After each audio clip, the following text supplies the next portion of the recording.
I don't tend to read papers or watch the news anymore. I find it makes me a bit enraged.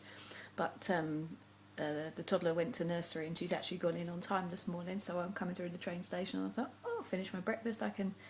So I grabbed the metro and I am enraged. So the front of the Metro has an article on it called Smart Cards to Keep Benefits for Essentials. Benefits will be paid on smart cards to stop claimants using their money to gamble or buy booze or cigarettes under Tory plans. They'd be unable to draw out cash on the prepaid cards and see transactions automatically stopped if they tried to buy anything but essentials. Since when did the government tell me what essentials are? How should they decide? I've just had a look online at what the costs of benefits are, and what the rates of benefits are for people. And I have to say that back in my pre-children dinky days, when we had a dual income, no kids and just the two of us, the kind of amounts of money that are on there for some of those benefits, I wouldn't have thought twice about chucking it a day out or having a meal. You know, that was the kind of money. Now... I've got a working husband and me doing whatever I'm doing, and money is tight, really, really tight. So imagine then being, for some reason, on benefits and then being told that every penny that you're going to have is going to be looked at and watched by the government. The government who... How are they supposed to keep that level of detail when it seems difficult enough for them to do the jobs that they're supposed to be doing? So... let me tell you about some of the parents that I have met and known through the years who are on benefits. So, these are all made up, but based on people I know. None of these are true stories, none of these can be attributed to a person, but they're patterns of people that I've seen and worked with over the years. Good parents, working hard to raise their children and doing the best that they can. So, let's say a parent who has a child with an undiagnosed behaviour problem. So the child is a massive issue to them at home. The parent doesn't get sleep and the parent barely gets to eat without the child being right there all of the time. They're at school. At any time of the day, that parent can be called into the school because the child's behaviour is just as difficult at school as it is at home. So they get a job and they go out to work. What do they do when the school calls? What do they do when their child has an exclusion for a day or two because of something that they've done? Though schools have to have the policies in place and things get worked out over time and the special needs system comes into place and all of those kind of things. But in the meanwhile, how can that parent go out to work? They're not scrounging, they're not doing anything. And if they've got any extra money, do you know what they're doing? They're probably buying magazines to find out about, you know, what's happening with their child and what can they do. Or they might be putting money together to try to... you know, to take them somewhere and do things with them, to use up their energy and to see what they can do and to find things that they like, to channel the things that are going on with them.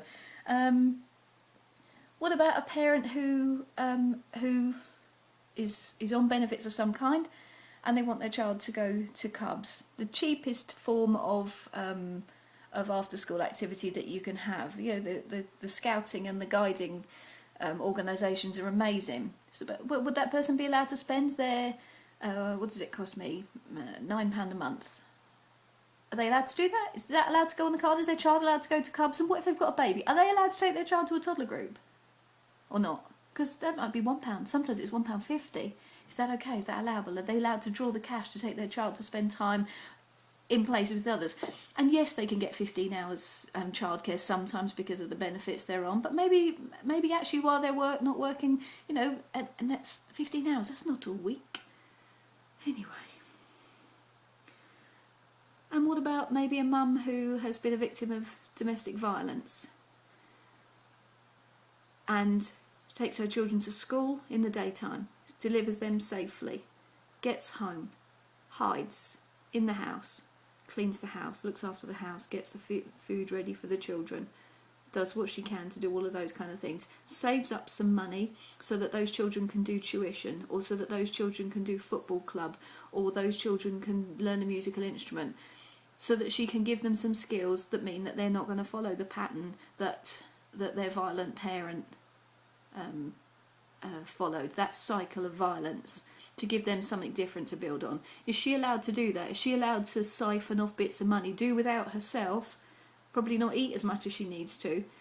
So, Tory scumbags, who are you to tell people what to spend every bit of their money on? Because listen to this.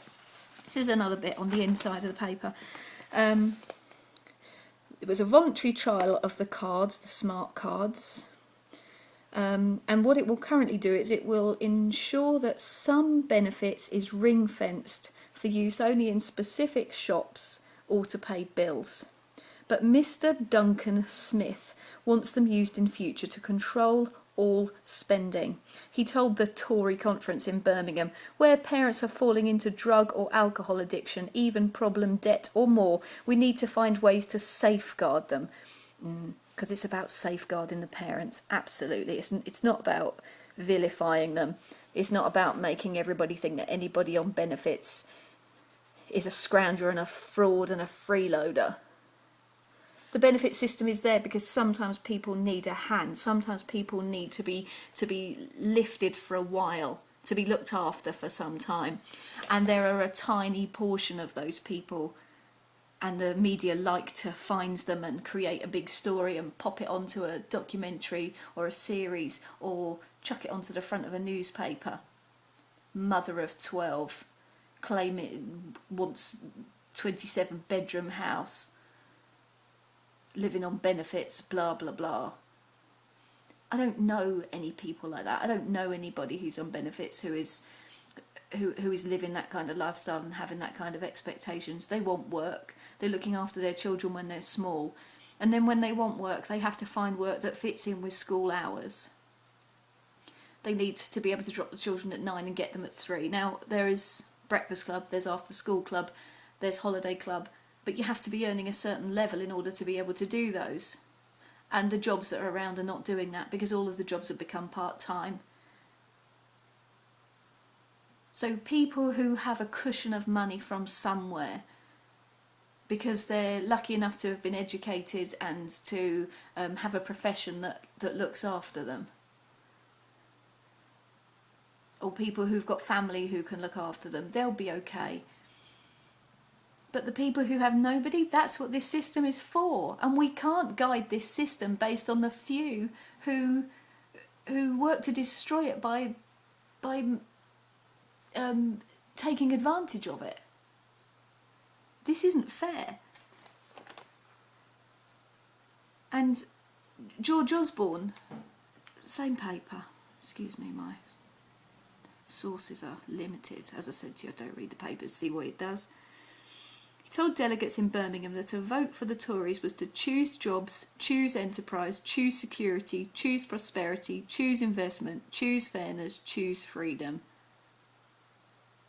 Have they not been in power for years? Have I not got less in my pocket than I've ever had in my whole life?